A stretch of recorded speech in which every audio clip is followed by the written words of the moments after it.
خدا کے شاہکار ربیع الاول کیسے گزارے؟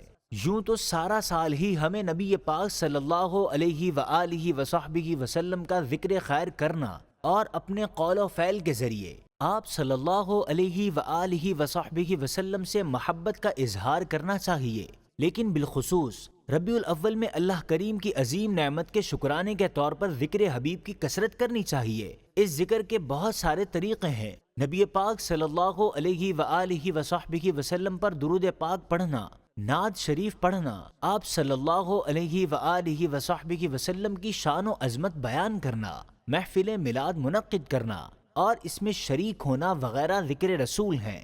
لہٰذا ربیع الاول میں یہ تمام چیزیں ہمارے معمولات میں شامل ہونی چاہیے۔